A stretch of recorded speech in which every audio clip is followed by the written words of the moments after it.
Hola, ¿qué tal? Esta es la primera charla que vamos a tener.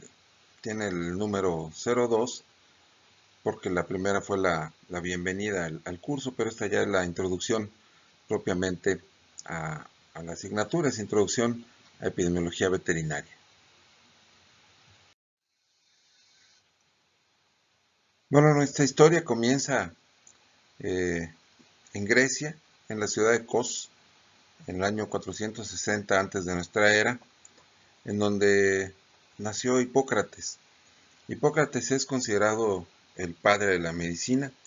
Él definió a la salud como un equilibrio entre cuatro humores eh, que se constituían por fluidos que se encontraban de forma natural en las personas sanas, en una proporción semejante, algo que él definió como pepsos. Y estos humores eran sangre, bilis negra, bilis amarilla y flema. También definió lo opuesto, es decir, la enfermedad, a la cual él llamó desequilibrio, discrasia, es el término que todavía se utiliza actualmente para hablar de una desgracia, de ahí viene, deshonra, ¿no? Desgracia, ¿se acuerdan las cebras del Rey León 2? Significa mala mezcla, ¿sí? Es decir, hay un desequilibrio. Por lo tanto, la teoría hipocrática se enfoca fundamentalmente en tratar de restaurar el equilibrio para recuperar la salud. Por ejemplo, el consumo de cítricos para contrarrestar la flema y cosas así, ¿no?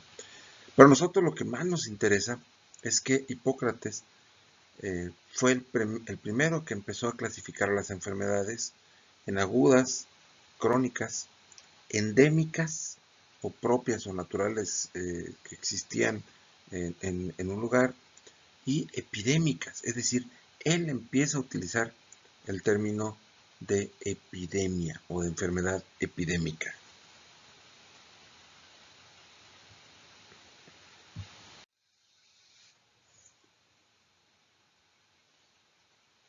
Aquí vemos un poco reflejado qué es esto de los cuatro humores. Vemos del lado izquierdo sangre, bilis amarilla, bilis negra, flema.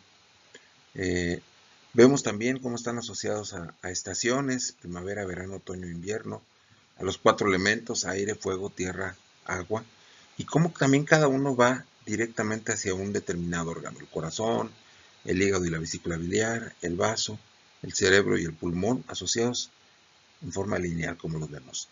Y entonces la sangre era caliente y húmeda, así como el temperamento sanguíneo, la bilis amarilla era caliente y seca, eh, el colérico, el temperamento colérico. La bilis negra era fría y seca, con un temperamento denominado melancólico.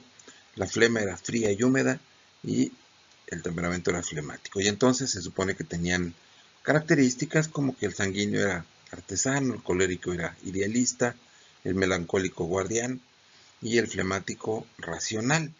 Y teníamos una serie de características como valiente, esperanzado, amoroso, mal temperamento, fácil de enojar, abatido, somnoliento, depresivo y calmado e indiferente. Y entonces vemos acá abajo la representación de los cuatro humores: colérico, melancólico, sanguíneo, flemático, y el último pues soy yo, pero este no entro como de los cuatro humores.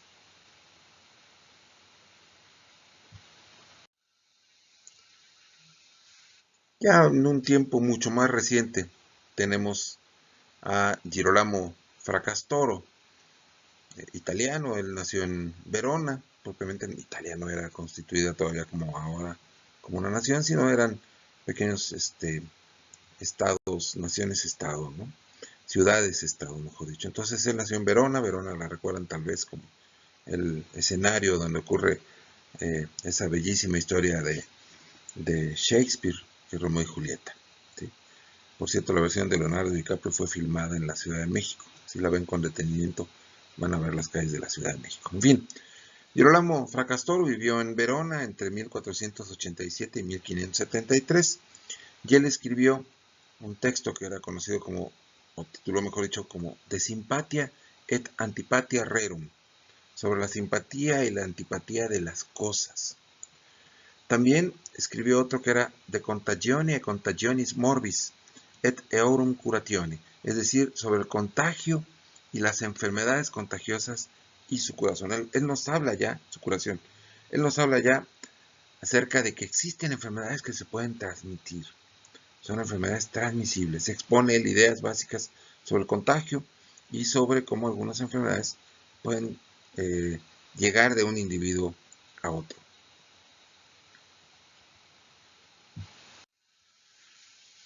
Más reciente, entre 1620 y 1674, vivió John Grant en Londres. Él en el año de 1662 publicó el libro Natural and Political Observations Made Upon the Bills of Mortality, que se enfocaba fundamentalmente en estadísticas poblacionales, de mortalidad fundamentalmente, en la ciudad de Londres. Él es considerado por esta razón el padre de la estadística y de la demografía, y es uno de los precursores ya inmediatos del concepto actual que conocemos o que tenemos de la epidemiología.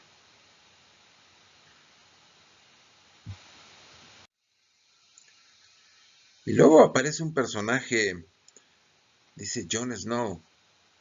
Jon Snow, hijo bastardo de Eddard Stark, personaje de la Guerra de Tronos.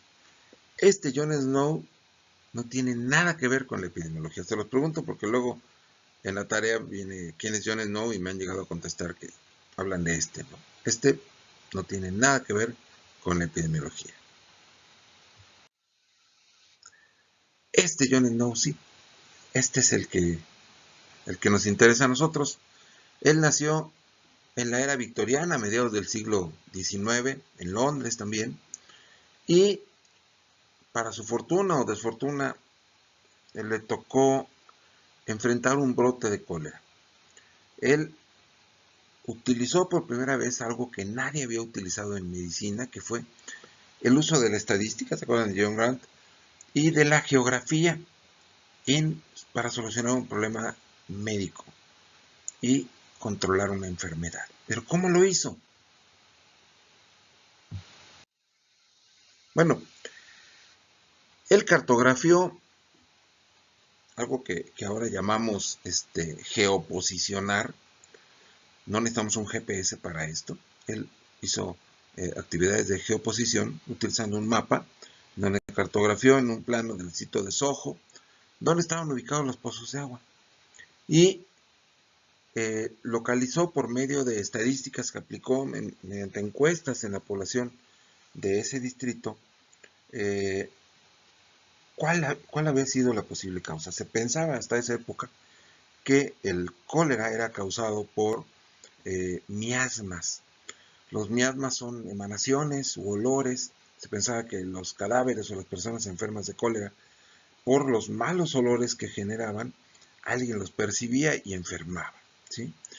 Él era anestesiólogo, no era epidemiólogo porque la epidemiología como tal no existía, pero era anestesiólogo y entonces sabía cómo se comportaban los gases y sabía que no existía una explicación lógica para cómo se presentaban los cuadros de enfermedad, pero no tenía forma de demostrarlo.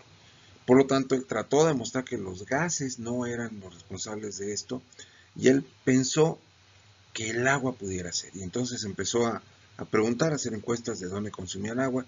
Identificó como culpable a una bomba ubicada en la calle Broad, es decir, en Broad Street, y recomendó a las autoridades sanitarias de Londres clausurar la bomba de agua. No le creían, finalmente logró convencerlos, clausuraron la bomba de agua y de inmediato empezaron a bajar los casos, el número de casos existentes de esta enfermedad.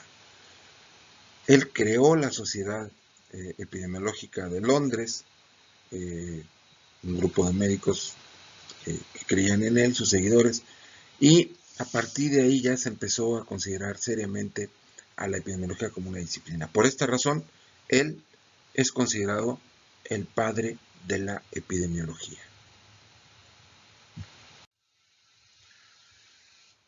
La epidemiología moderna, ya después de John Snow, en el siglo XX, Pues incluye diferentes aspectos. Incluye el análisis de la información clínica de enfermedades como el SIDA o la diabetes, en donde nos basamos fundamentalmente en los datos del paciente. Los factores de riesgo están, digamos, que dentro del paciente.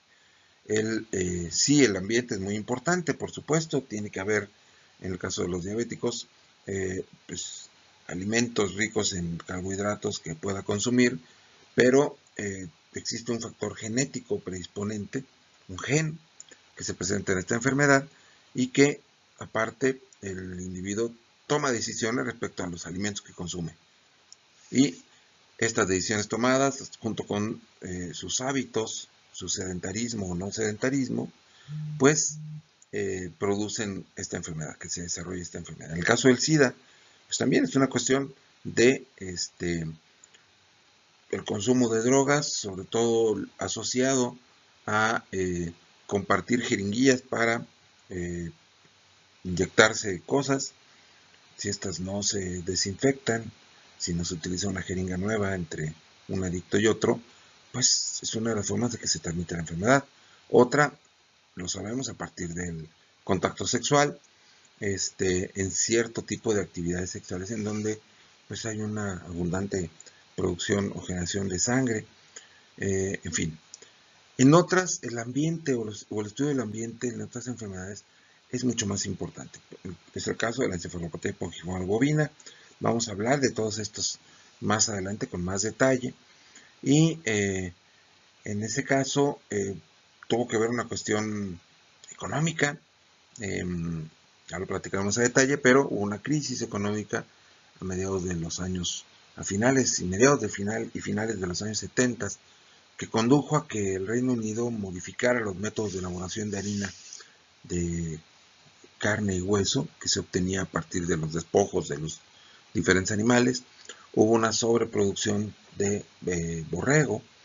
Los borregos padecían una enfermedad conocida desde hace más de 2 siglos, que se conoce como scrapie, que es causada por un prión, y al haber esta sobreoferta de despojos, o canales o restos de estos pequeños rumiantes, y modificar la temperatura que se utilizaba antes de 135 o 136 grados centígrados para transformar esos huesos y demás despojos en harina. Se bajó la temperatura, se utilizaron solventes porque había una crisis energética, salía muy caro alcanzar esa temperatura, se bajó a 85 grados centígrados y aparentemente esto generó que el prión causante de esta enfermedad de Scrapie en borregos pudiera, a través del consumo de esta harina de carne y hueso, pudiera llegar a los bovinos. Una vez estando en los bovinos, en la cadena alimenticia de los bovinos, y utilizando despojos de animales que padecían la enfermedad, que conocemos coloquialmente como enfermedad de las vacas locas, pues entonces el ciclo se cierra. Pero entonces el estudio ambiental es muy importante para esto, ya lo veremos también como mecanismo de prevención. En otros casos, como influenza, no es tanto el ambiente o la cuestión personal, sino el virus o los virus de influenza tienen la capacidad de irse adaptando a diferentes hospedadores y entonces tenemos epidemias causadas por diferentes tipos de virus de influenza. Tuvimos un brote que tal vez ustedes recuerden, eran pequeños, pero es posible que lo recuerden, en 2009, ahora es muy sonado porque se refiere mucho, se menciona mucho por COVID-19, cuando tuvimos aquel brote hace 11 años de influenza humana H1N1. Pero entonces aquí el estudio de los agentes es mucho más importante, no solamente para el entendimiento de la enfermedad, sino para acciones de prevención y control de las mismas enfermedades. Llegamos a la definición propiamente del término de epidemiología. Y entonces, epidemiología es una palabra derivada del griego epi, que significa por encima de, y demos, que quiere decir pueblo. ¿Sí? Esa no la puse en cursiva así en negritas, fue un error. Está en la presentación que les voy a mandar, espero sí ponerla. Y logos, que es el estudio o tratado. Estrictamente hablando, epidemiología al principio era utilizada solamente como el estudio o tratado de las epidemias.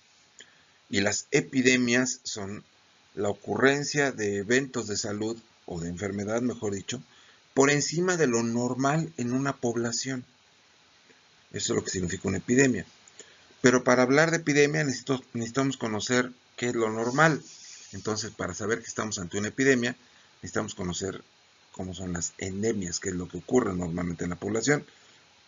Hay cierto número de casos de enfermedades respiratorias o diarreicas o crónico-respiratorias, y cuando estas suben, pues entonces tenemos una epidemia, ¿sí? Ya veremos más adelante que hay ciertos criterios específicos para definir estos conceptos, ¿sí? También se le conoce como una disciplina científica en el área de la medicina que estudia la distribución, la frecuencia y los factores determinantes de las enfermedades existentes en las poblaciones. La definición, tengo que reconocerlo, en los textos médicos, generalmente viene como como poblaciones humanas, ¿sí? Pero ya desde hace muchos años hemos ampliado este criterio. Hubo un tiempo en que se hablaba de epizootología, cuando hablábamos de la epidemiología de las enfermedades en los animales, pero habría que haber creado también epifisiología, cuando hablábamos de enfermedades de plantas, y pues la verdad, desde que estamos hablando del concepto de una sola salud, en donde sabemos que las epidemias pueden ser de animales, pero que también pueden ser de humanos y que se intercambian las cosas y que tenemos una cuestión o una visión global del asunto, pues entonces ya hemos dejado de hablar de epizootología, etc. Y hablamos solamente de epidemia. Por lo tanto, hablamos de poblaciones o inclusive comunidades, es decir, diferentes grupos poblacionales interactuando entre sí. Esto lo vamos a ver muy a detalle en diferentes etapas en curso. Recientemente, en 1979, ya ni tan reciente, 41 años han pasado, Rick la describió como la ciencia que estudia la dinámica de salud en las poblaciones. Hay muchísimas definiciones a este respecto. Y bueno, el profesional especializado en epidemiología es conocido como epidemiólogo. Así nos llaman. ¿Cuáles son los objetivos de la epidemiología? Los objetivos de la epidemiología son definir los problemas de salud en una comunidad, es decir, saber qué es un problema de salud y cuál no lo es. Describir la historia natural de una enfermedad, vamos a tener una unidad dedicada específicamente a historia natural. Descubrir factores que incrementan el riesgo de contraer una enfermedad. Predecir tendencias de una enfermedad, lo cual es difícil, ¿sí? Yo no sé si ustedes han estado viendo las conferencias del doctor Hugo López-Gatell, todas las noches a las 7, en algunos canales, en cadena nacional, pero él se ha puesto a predecir cuándo va a acabar la epidemia, ¿sí? No por una ocurrencia, sino porque hay un equipo de trabajo detrás de él en donde estuvo haciendo una serie de cálculos, mediciones, etcétera, ¿sí? Y no llegaba el ACME, que es el punto más alto de una epidemia, que él anunciaba que llegaba a ocurrir, ¿sí? Y bueno, esto no ocurrió cuando él decía. ¿Por qué? Pues porque una cosa es predecir y otra cosa, o sea, uno dice, bajo estas condiciones es probable que ocurra esto, ¿sí? Pero si esas condiciones no se presentan, no se mantienen, pues entonces no va a ocurrir. No porque se haya equivocado él, sino porque pues estamos hablando de población, estamos hablando de situaciones de salud que donde hay condiciones que no son controladas por todos.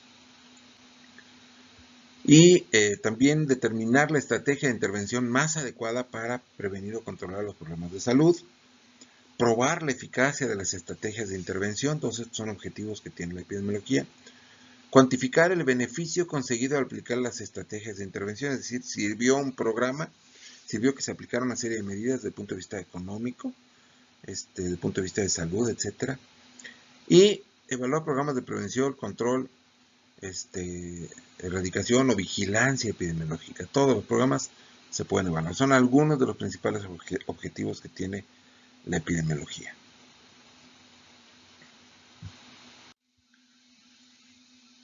Así tenemos epidemiología y prevención. Este cuadro es el que define la historia natural de la enfermedad.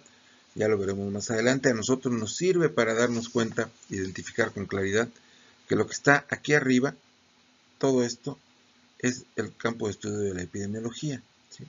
La historia natural de la enfermedad, su frecuencia, sus factores, etc. Y van a llevar ustedes una asignatura que está seriada con esta, que se llama Medicina Preventiva y Salud Pública, en donde lo que van a ver es esto. Parte de esto lo vamos a ver también en esa unidad, en donde nos vamos a enfocar en historia natural de la enfermedad. Y pues veremos fomento a la salud, protección específica, diagnóstico precoz de tratamiento oportuno, limitación del daño, rehabilitación. Todo eso es prevención. Hasta la rehabilitación es prevención. Ya veremos más adelante por qué.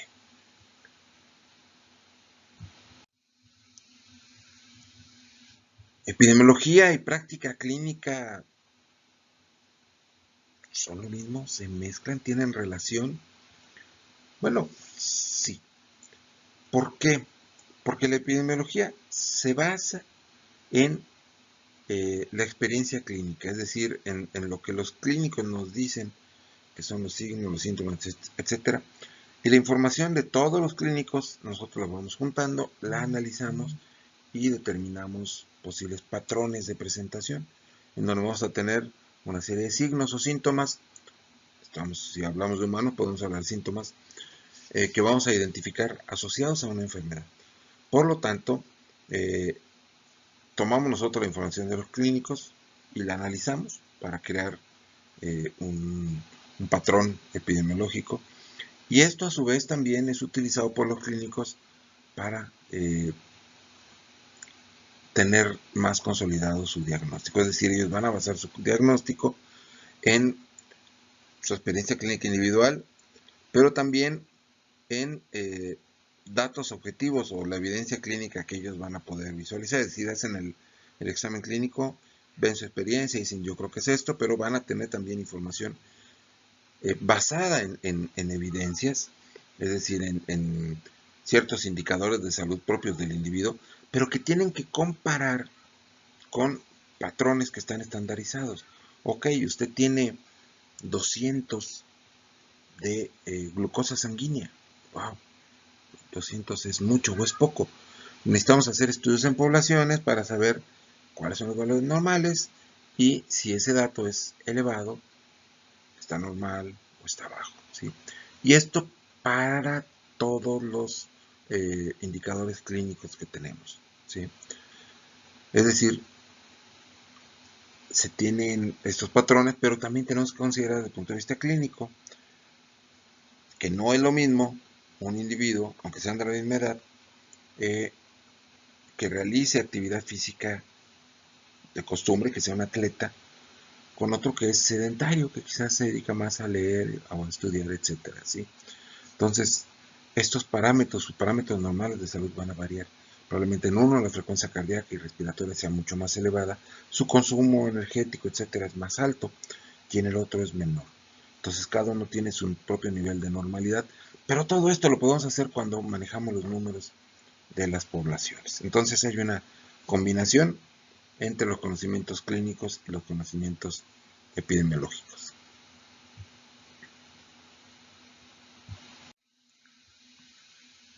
El abordaje epidemiológico, a diferencia del abordaje clínico, implica que identifiquemos que hay diferencias sociales en el estudio de las enfermedades. Es decir, una misma enfermedad se puede comportar de forma muy diferente ante dos situaciones sociales existentes. Y lo hemos visto con cómo se está presentando COVID-19 en este momento en diferentes países del mundo. Prácticamente todos los países del mundo están afectados ya por COVID-19, ¿sí? Pero la forma de presentación de la enfermedad ha variado. ¿Por qué? Porque el patrón demográfico es diferente. Hay poblaciones donde hay mucha gente de edad avanzada, hay otras poblaciones que son muy jóvenes, pero también hay existencia de comorbilidades, es decir, podemos tener una enfermedad adicional que está presente en una población. Puede haber, aparte de la edad, en el caso de COVID, pues ya hemos visto que está tabaquismo, el embarazo, el sobrepeso o la obesidad ya propiamente dicha, la diabetes, hipertensión, problemas cardíacos, problemas renales, que son comorbilidades que si se suman, pues pueden incrementar el riesgo, no de enfermar, porque ese es el mismo. Aquí hay una gran confusión. Es que voy a tener más riesgo de enfermar si tengo más edad. No, el riesgo es igual y va a estar asociado más bien a la exposición. Si salimos o no salimos, nos vamos a infectar. Pero no todos los infectados se van a enfermar. Esto se sabe desde el principio. De cada 100 personas que se infecten, 80 no van a desarrollar ningún signo, ningún síntoma. 20 sí lo van a desarrollar y con más o menos gravedad. Hay un grupo pequeño, 5, 4% de esos, que va a desarrollar síntomas muy graves, ¿sí? No solamente en cuadro clínico, sino signos graves. Y estos pueden llegar a conducir a la muerte, ¿ok? Pero este patrón puede cambiar. Esto es lo que estamos diciendo aquí. En zonas donde hay menos acceso a los servicios, donde hay alimentación más deficiente, donde hay mayor presencia de comorbilidades, esos porcentajes pueden variar. Y ahora poblaciones muy jóvenes, muy sanas, donde la mortalidad va a ser mínima. ¿Okay? Entonces, se requiere un método epidemiológico, vamos a verlo, en qué consiste el método epidemiológico, pero también un conocimiento del ambiente. Y conocer el ambiente no significa nada más la temperatura, la humedad relativa, si llueve o no llueve, sino hay un ambiente social, hay un ambiente económico y un ambiente político, ¿sí? ¿Por qué no nos quedamos todos encerrados de aquí a que pase la pandemia? Bueno, porque la gente tiene que comer y no hay recursos para darle de comer a la gente. Tienen que regresar a su actividad laboral, tienen que producir, ¿sí? Y esto implica pues salir y exponerse, utilizar el transporte público, etcétera, estar en contacto estrecho e incrementar el riesgo de contagio, ¿sí? Es una cuestión económica. Países más sólidos económicamente que sí pueden resistir la pandemia, la cuarentena, pues no tienen ese tipo de problemas, ¿ok? Bueno.